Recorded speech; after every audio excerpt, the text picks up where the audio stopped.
Assembly میں ہوتی رہتی ہے، تو اس پر راجہ فاروق حیدر نے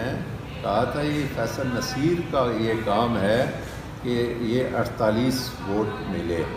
تو ایسے میں آپ کی اس توجہ کے بعد اپنے آزاد کشمیر کی طرف آتا ہوں کہ جو وہاں رجیم چینج ہوئی ہے، آزاد کشمیر تحریک آزادی کشمیر کا بیس کیمپ ہے، وہاں ہمارے لوگوں نے 47 میں جو ہے خود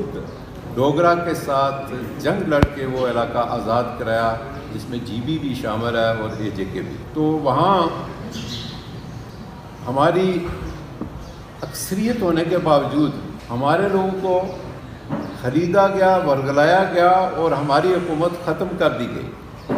اور ہمیں یہ بتایا تک نہیں گیا کہ جو پرائم منسٹر ہے وہ پی ٹی آئی کا ہے یا پی ڈی ایم کا ہے، جس طرح پاکستان میں پی ڈی ایم حکومت کر رہی ہے اسی طرح وہاں۔ تو جب ہمیں پتہ چلا کہ وزیر اعظم نے کہا کہ میں پی ڈی ایم کا شکریہ ادا کرتا ہوں، تو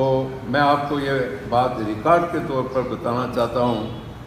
کہ اپوزیشن لیڈر اس اسمبلی میں موجود تھے کہ میں نے کہا ہم نے تو پی ٹی آئی کو ووٹ دیا ہے، ہم نے کسی آزاد امیدوار کو ووٹ نہیں دیا۔ تو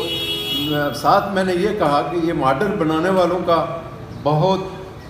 شکریہ کہ ایسا ماڈل کوئی آزاد کشمیر میں پہلے نہیں بنا سکا، جس پر راجہ فاروق حیدر سابق وزیر اعظم نے کہا کہ یہ ماڈل جو ہے یہ فیصل نصیر صاحب کا ماڈل ہے۔ اسمبلی کے اندر یہ بات کہی، کوئی ایسے ڈکی چھپی بات نہیں ہے۔ تو ہم یہ چاہتے ہیں کہ یہ مداخلت بند ہونی چاہیے۔ آزاد کشمیر کا جو خطہ ہے یہ تقاضا کرتا ہے کہ مضبوط پاکستان آزاد کشمیر کا جو ہے وہ سفارتکاری کر سکتا ہے۔ مسئلہ کشمیر پر یونائٹڈ نیشن کی قراردادوں کے مطابق جو ہے وہ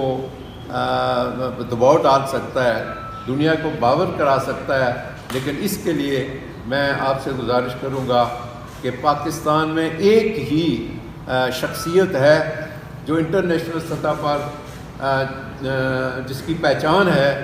اور آزاد کشمیر میں پاکستان میں جس کے پاس مینڈیٹ ہے، اور وہ ہے عمران خان، جو کشمیریوں کی سفارتکاری بھی کر سکتا ہے، جو کہ عالمی سطح پر آج جو صورتحال پیدا ہو چکی ہے کہ مسئلہ فلسطین پر مسلمان جو ہے وہ خاموش بیٹھے ہوئے ہیں، اور کروڑوں کے وہ لوگ وہ خاموش بیٹھے ہیں۔ اور جب 313 جب تھے تو انہوں نے لرزہ طاری کیا ہوا تھا۔ یہ ہے آج کا مسلمان اور یہ ہے اس وقت کا مسلمان۔ تو ہمیں آزاد کشمیر کے ساتھ، کشمیری مسلمانوں کے ساتھ جو کچھ ہو رہا ہے اور آج کل جو فلسطین میں ہو رہا ہے، اس کے لیے پاکستان کو معاشی لحاظ سے، سیاسی لحاظ سے استحکام آنا چاہیے۔ یہ اسی صورت میں ہو سکتا ہے کہ عمران خان کو جو بے گناہ ہے، قیدی نمبر 804 جو بے گناہ ہے، انہیں ریلیز کیا جائے۔ آزاد کشمیر، جی بی اور پاکستان اور عالم اسلام کے معاملات جتنے بھی ہیں وہ انشاءاللہ اس پاکستان کی بنیاد پر حل ہوں گے، اور ہمارے ادارے جو ہیں وہ بھی اسی صورت میں مستحکم ہو سکتے ہیں دنیا کے سامنے، جو بدنام ہو چکے ہیں وہ کہ وہ خان صاحب کی رائے کو فوراً عمل میں لائی جائے۔ صورتحال تھی کہ آپ پر واضح ہے کہ پی ٹی آئی کا نہ بلہ تھا، پی ٹی آئی کا نہ کوئی اور نشان تھا، بلکہ ہر امیدوار کو آزاد کر کے ایک نشان دیا گیا۔